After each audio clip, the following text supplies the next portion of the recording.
الناس الكل très très très heureux اليوم أنه يكون معايا un chercheur exceptionnel, un chercheur que j'ai connu quand j'étais à Paris et après من بعد زاد on a collaboré beaucoup ensemble. كمال بالله صباح الخير عسلامة. صباح الخير Mohamed, comment vas-tu? Ça va أنت؟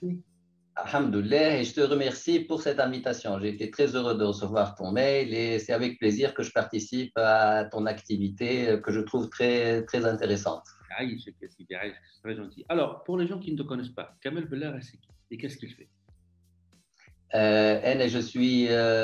Je suis chercheur, je travaille à l'INSERM, je suis directeur de recherche en France, à Paris. Je suis installé à l'hôpital Saint-Louis.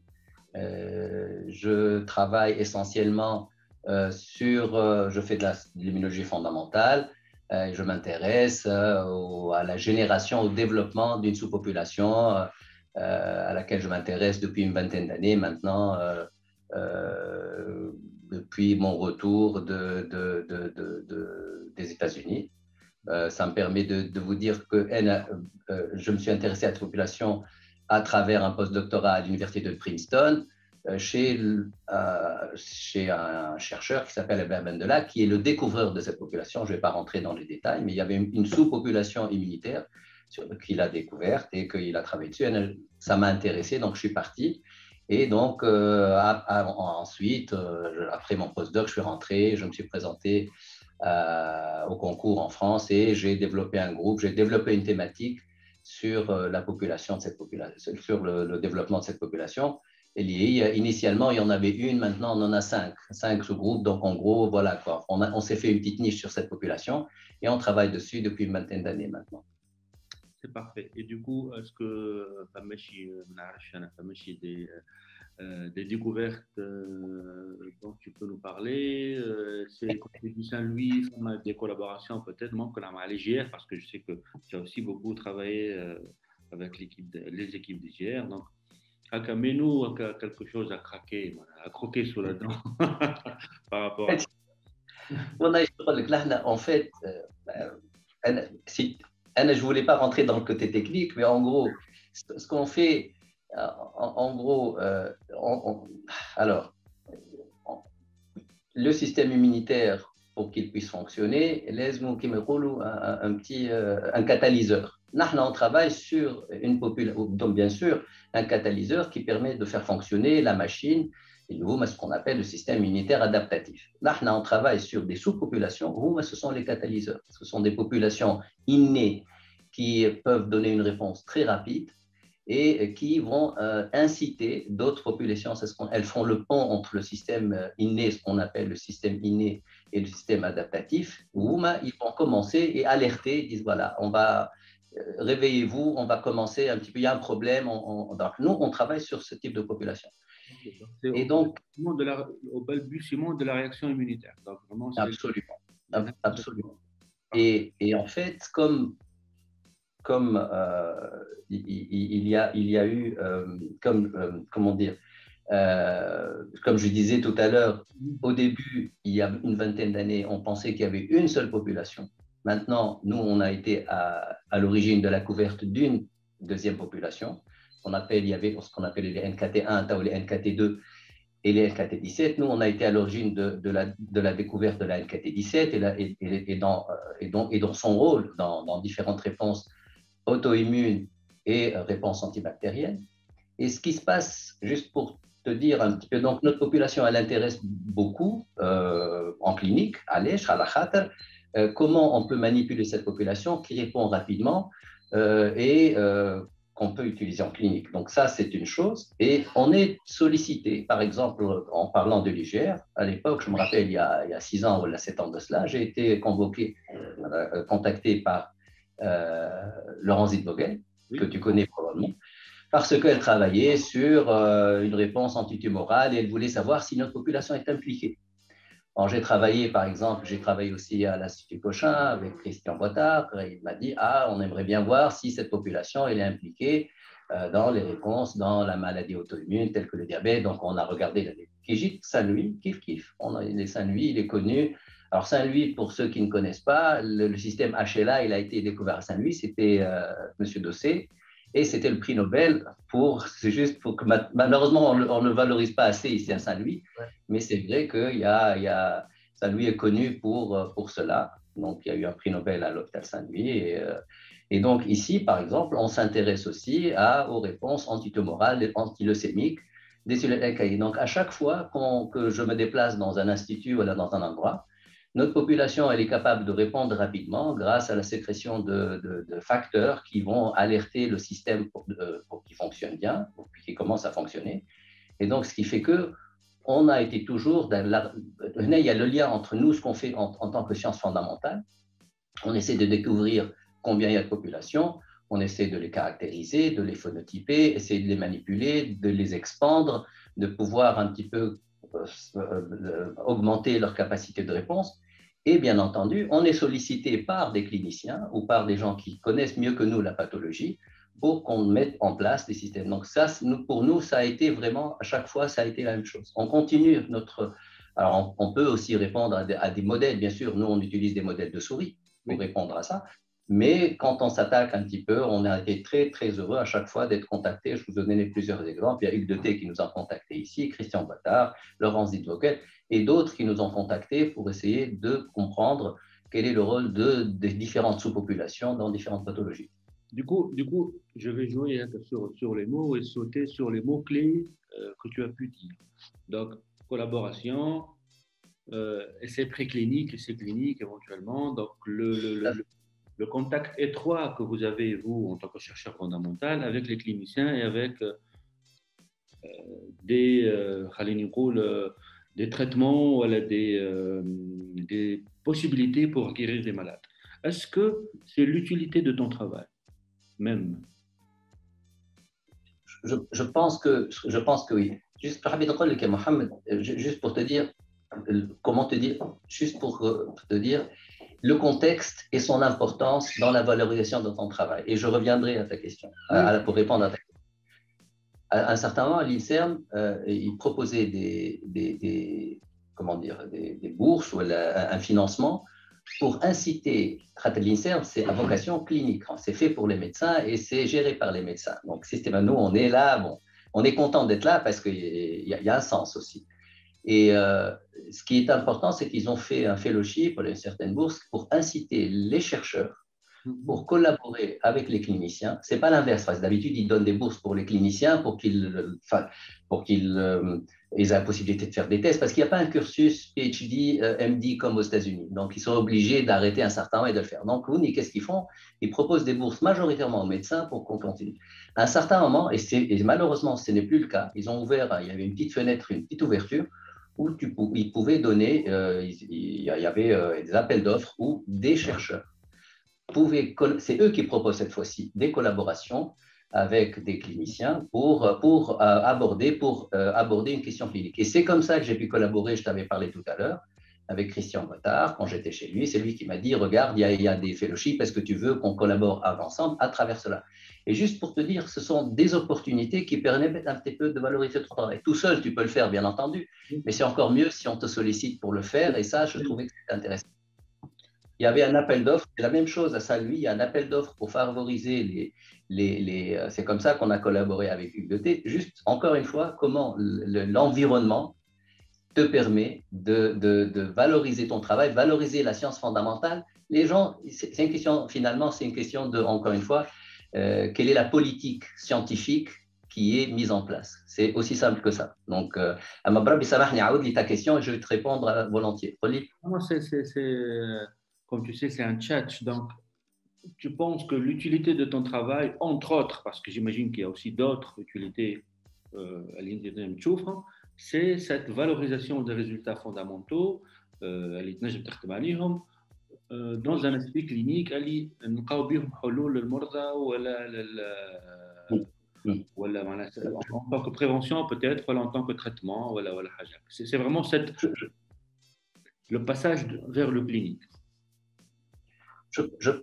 Je pense, c'est-à-dire en gros, la définition de la science fondamentale, c'est que, enfin, je vais pas revenir. La définition de la science fondamentale, c'est que ça ne doit pas avoir des retombées directes, entre guillemets. D'accord. Mais c'est vrai que quand je viens, par exemple, à la région des étudiants ou ceux qui postulent, entre guillemets, je sais très bien que la science fondamentale, c'est pas évident, c'est comment dire, ce n'est pas quelque chose qu'on aime un petit peu. Il faut que tu aies la fibre, et la fibre vient de quelque part. Alors, je ne vais pas dire c'est une fibre de ton environnement ou d'un prof que tu as aimé. Donc, quand les PhD ou les JU, des postulants, je pose la question, est-ce que tu préfères travailler en sciences fondamentales ou tu préfères travailler avec une pathologie? Parce que je sais très bien que la science fondamentale, ce n'est pas évident. Alors, quand tu dis je travaille avec une pathologie, ça c'est simple. C'est-à-dire, j'ai 90% de réponses, oui, je veux être proche des malades. Donc, je sais très très bien que actuellement, il est plus facile d'intéresser des gens pour leur dire ce que tu vas faire, ça sera intéressant pour soigner des malades, voilà, pour trouver des traitements. Donc ça, je le sais. Pour ceux qui répondent non, je suis intéressé par la question en elle-même, par la curiosité scientifique, à la limite, moi, ça m'intéresse encore plus parce que je sais très très bien qu'on peut très très bien les intéresser au versant clinique. L'inverse est un petit peu difficile. Pourquoi je dis ça? Parce que quand les gens viennent pour faire des stages ou pour faire des thèses, ben, il faut de l'énergie pour le faire. Et j'essaie de m'assurer, bien entendu. Je vais te donner un exemple. Mohamed N, j'ai commencé à l'Institut Pasteur de Tunis. Et je vais te donner un exemple, encore une fois, comment on peut faire de l'utile à part la clinique, bien entendu. Et j'ai commencé à travailler, alors, et je profite pour te dire que j'ai eu quand même un prof qui s'appelle Koussaïd Allej. Si un jour il regarde celle-ci, je suis très reconnaissant, qui m'a dit s'il y a une science, il y a une politique en science qui permet de valoriser ton travail et quand tu me dis est-ce que c'est important, quand il y a un fellowship qui sort sur ta discipline pour te dire est-ce que tu veux collaborer, tu te sens déjà, tu dis ah, je sers à quelque chose, il y a des gens qui s'intéressent à ce que tu. S'il n'y a pas de fellowship qui sort sur ta discipline, tu dis bon, voilà, c'est comme si tu commences à te poser des questions. Et tu te poses des questions en fait en fonction des circonstances. En fait, ta valeur n'a pas changé. Tu es le même. Tu es aussi bon. Tu es et tu commences à te poser des questions, mais pourquoi? Et juste pour dire qu'il faut vraiment être solide dans sa tête, suivre, tracer sa route pour dire rien n'a changé. Moi, je suis le même. C'est pas parce que les autres ont changé que moi, intrinsèquement, tu restes le même. Et donc, il y a deux choses. J'ai travaillé et j'ai travaillé sur un test rapide, non cher, sur la détection de la tuberculose à travers des filles à Tunis. C'était mon M2, c'est mon M1, enfin, c'était le DEA en 2 années. Tu vois. Bref. Et ça, franchement, je l'ai fait. Il y avait un côté, bien sûr, c'était une mise au point. Et la mise au point elle-même, il y avait une réflexion juste pour dire que, et c'était utile, juste pour dire que j'ai eu du plaisir à faire ça. C'était utile. Et j'ai eu beaucoup de plaisir à faire ça. Et là, quand j'ai eu les cours, j'ai eu des cours, quand j'étais à la fac des sciences, j'ai eu des cours avec Koussaïd Allej qui venait à l'époque avec sa pipe, on revenait un petit peu à l'ESA, puis sur le tableau, il faisait des trucs, il avait les yeux qui brillent.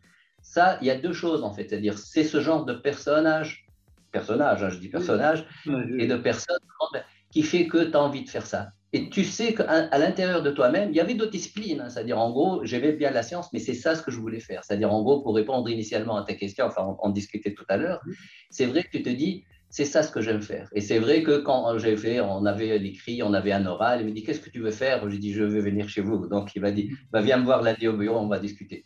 Et c'est vrai, tu vois, donc en gros, c'est un petit peu ce genre de rencontre qui fait que toi, tu as une ambition et il y a quelqu'un qui vient un petit peu, il y a une rencontre. C'est comme, il se peut que si je n'avais jamais eu ce prof à la fac, peut-être que j'aurais fait autre chose. C'est pour ça que je dis, je le suis reconnaissant parce qu'il a su transmettre. Et je pense qu'à un certain moment, la science fondamentale, ça se transmet. C'est simple. C'est-à-dire, en gros, où l'amour de la science fondamentale, tant que moi, j'ai envie de le continuer, c'est-à-dire, je suis là, c'est-à-dire, en gros, tant que tu sais, toujours se poser des questions, je pense que ça vient un petit peu, c'est inné, il y a une sorte de inné, c'est comme ça, tu peux pas, tu vois, jusqu'à aujourd'hui, tu vois, je me pose des questions sur beaucoup de choses, et je vais pas rentrer, je suis pas le seul, hein, c'est-à-dire, je parle pas de ma personne uniquement, je pense qu'il y a beaucoup un petit peu, c'est comme ça, les gens sont, je trouve, on est, il y a beaucoup, il y a des êtres humains qui aiment faire ça, donc, on est une sous-classe. Oui. On est une sous-classe de gens qui aiment répondre. Et c'est vrai qu'il faut beaucoup de choses pour que ça se passe. Il faut une rencontre, il faut un contexte, Et il faut aussi, ça s'apprend aussi. Donc c'est pour ça que je dis, c'est pas uniquement après Conseil de Lège, il y a eu d'autres, c'est des écoles aussi. Donc ça se transmet, c'est-à-dire si tu n'as pas quelqu'un un petit peu qui dit que la science fondamentale existe, c'est difficile un petit peu de la trouver tout seul. C'est-à-dire c'est vrai qu'il faut un petit peu intégrer ce genre d'école, que style, voilà quoi. Donc, Kamel, tu as la tête du client parfait. À la khater, tu nous as parlé de l'amour du métier, de ce qu'on fait dans un laboratoire, la relation entre le directeur de recherche et les étudiants et vice-versa, être étudiant et sa relation avec son directeur de recherche. C'est en tant que créateur de ce programme, pour moi, c'est parfait. Et du coup, ça m'amène à C'est poser genre, d'autres questions. Allez, Houma, tu as été en Tunisie, Fiwak, Ali Kent, quand même, il y a beaucoup d'intérêt pour faire la recherche au Fiwak. L'Institut Pasteur, c'était une manara donc de la science en Tunisie. Tu as été aux États-Unis, donc un autre environnement complètement différent du nôtre, et tu as été étudié toujours en France, en Europe, dans un système européen et dans une autre philosophie pour faire de la science. Donc ma question est, maintenant que tu as été dans tous ces micro-environnements, dans toutes ces conditions de travail scientifiques, qu'est-ce qui fait le côté positif des uns et le côté positif des autres? Tous ces programmes, tous ces environnements, عندهم حاجة باهية تخليهم مختلفين عن les autres environnements. aux États-Unis, on gagne du temps. Pourquoi? Parce que tout est rapide. Tout est rapide. Je pense qu'il faut comparer entre le privé et le public, à mon avis. C'est-à-dire, en gros, quand je te dis, j'étais à l'université de Princeton, j'étais à l'université de Chicago, c'est des entreprises privées qui, voilà, quoi. C'est-à-dire, il y a le double tranchant, il faut vraiment que tu percutes là-bas. L'INSERM, c'est de la fonction publique. C'est-à-dire, en gros, c'est de la fonction publique, donc ils sont frileux, ils veulent pas investir leur argent ils veulent investir leur argent dans les grandes équipes. Donc en gros, c'est un petit peu le même système. À un certain moment, je vais pas rentrer dans ça, mais je suis revenu des États-Unis parce qu'ensuite, je vais pas reparler de moi, mais je postulais dans les différentes universités aux États-Unis. Et en même temps, et pourquoi je voulais les États-Unis? Parce que quand tu postules, tu as un grant, un starting grant, tu fais ce que tu veux et tu fais ta recherche. C'est-à-dire, en gros, après avoir passé un petit moment, je me suis dit, je ne veux pas qu'on me dise, avec toute humilité, je veux répondre aux questions auxquelles j'ai envie de me réveiller. Et pourtant, j'ai contribué à la science de mes maîtres. C'est-à-dire, à un certain moment, j'ai répondu à la question que se posait mon advisor. Et ensuite, voilà, j'ai appris le métier et je me suis fait une réflexion moi-même, une vision moi-même, et je dis, je vais répondre à ces questions. Mais je ne peux pas, le système fait ça, tu ne peux pas revenir dans un laboratoire où il y a un directeur d'unité, où il va te dire, bon, peut-être que, bon, à la limite, si c'est le cas, je vais dans le privé. Si je devais aller, que quelqu'un me dise, fais ce que tu veux, moi, je vais le privé, je touche 3 fois plus. Excuse-moi si je parle d'argent, mais c'est comme ça. Si on va me dire, c'est-à-dire encore, c'est-à-dire intellectuellement, tu vas me dire ce qui est bien pour moi, je vais dans le privé, c'est mieux. Donc c'est pour ça que je me suis dit, je vais aux États-Unis et sinon, à l'époque, il y avait Bréchot, c'est pareil, c'est des concours de circonstances où ils avaient fait des appels, ils voulaient faire revenir des gens, donc tu peux postuler avec de l'argent, qui me trouve, un starting grant, un espace dans un laboratoire. C'est uniquement pour ça que je suis revenu. C'est-à-dire, en gros, entre autres, à part la famille, ça m'a encouragé. Vas-y, je t'écoute, Mohamed. Et donc, du coup, là aussi, je joue avec les mots-clés, c'est la liberté pour un chercheur. Donc, finalement, c'est quoi un chercheur? C'est la liberté de choisir sa question fondamentale ou autre, mais sa question et suivre ses idées. C'est une question auquel il veut répondre. Finalement, c'est ça. Et avoir la liberté d'abord de le faire et après la possibilité de la faire. La liberté d'abord et la possibilité de la faire après. Tout à fait, tout à fait. Et ça te donne une énergie immense. C'est-à-dire, en gros, tu viens le matin, c'est-à-dire, tu dis, je veux connaître. Jusqu'à aujourd'hui, on suit le même, on suit on répond, on essaie de répondre petit à petit et on essaie jusqu'à aujourd'hui, c'est ce que je dis. J'aimerais bien répondre à la question et jusqu'à aujourd'hui, on avance petit à petit pour répondre à la question, avec bien sûr une concurrence saine à droite et à gauche qui permet d'alimenter ta science, c'est-à-dire il faut un input des autres laboratoires pour un petit peu, sinon c'est bien ça aussi, c'est-à-dire une compétition saine, c'était très très bien. Donc en gros, c'est un petit peu ça aussi, c'est-à-dire il faut avoir cette liberté quand tu te lèves le matin, cette liberté de répondre à ta question dans un contexte, bien sûr, qui te permet de le faire. Mais ça, c'est ce que je dis, il faut être aussi responsable dans le sens où tu peux pas, c'est ce qu'un petit peu, c'est comme, c'est Jean-Paul Sartre, c'est-à-dire, si tu es libre, il faut assumer cette liberté. Ah oui. C'est-à-dire, en gros, personne ne va payer ta recherche. Oui, je dis trop tu ne peux pas un petit peu tu peux pas dire non, si tu as envie à répondre à cette question, il faut que tu cherches l'argent pour répondre à cette question. C'est typiquement le système américain. J'essaie de répondre aussi à ta question, mais initiale. Au début, tous les chercheurs fondamentaux que j'ai vus à Princeton ont fait leur start-up. En parlant et là-bas, un PI qui n'a pas dans si tu n'as pas ta start-up à 40 ans, c'était pas bon. Et je te promets, et c'est pas chez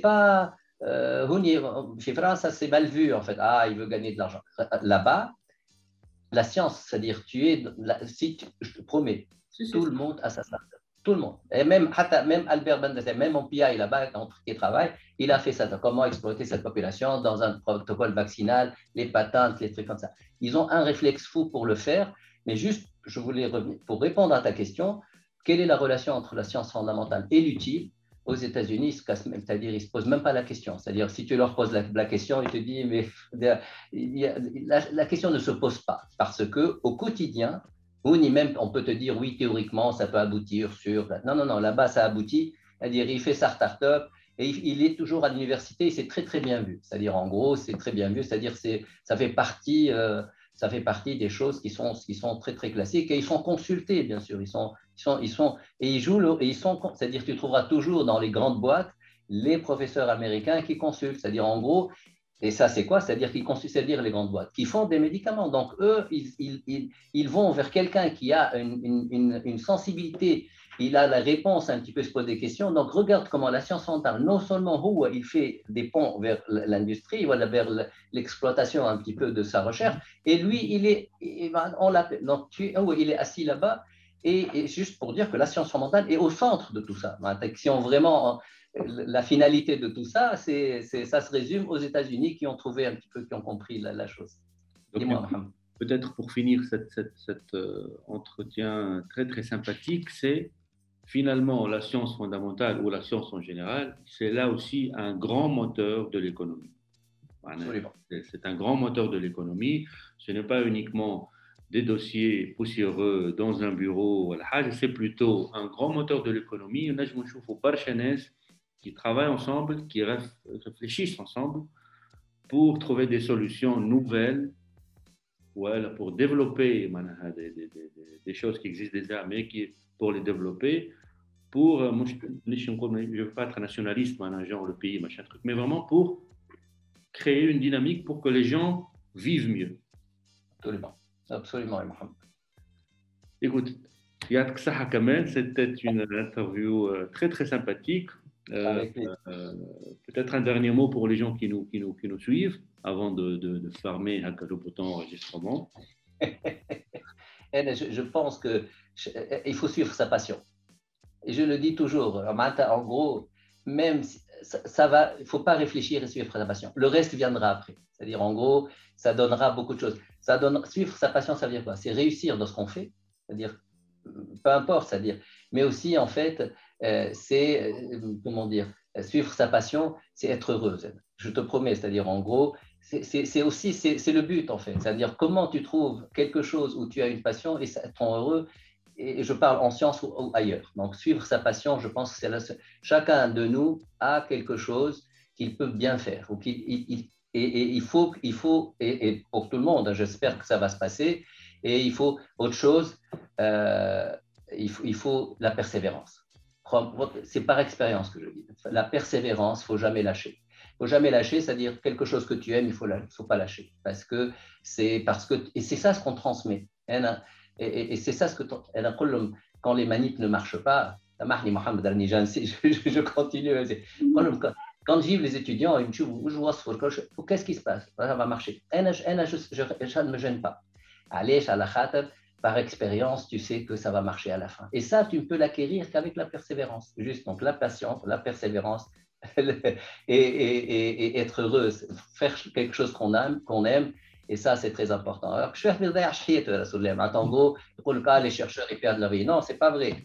Quand ils font quelque chose qu'ils aiment, c'est vrai. Et aussi que leur entourage aussi, ils en profitent. On n'a pas parlé de ça, Mohamed. Il y a tout un entourage. Les étudiants qui sont autour de toi, tu vois, tu es heureux de transmettre. Donc, Mohamed, merci beaucoup. Je te remercie. Et je te suis, je te suis de près parce que ce que tu fais est très intéressant et ce que tu fais aussi apporte beaucoup de choses aux gens qui sont autour.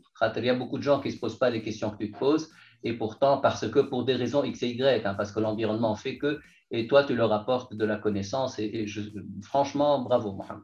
Merci beaucoup, Yassidi. À très bientôt, certainement pour d'autres collaborations. Et pour tous les autres, on vous dit bye bye. Hey, c'était bon ça, t'as vu? On remercie tout le monde. On revient bientôt. Abonne-toi, jette ton pouce. Partage. Fais ce que t'as à faire.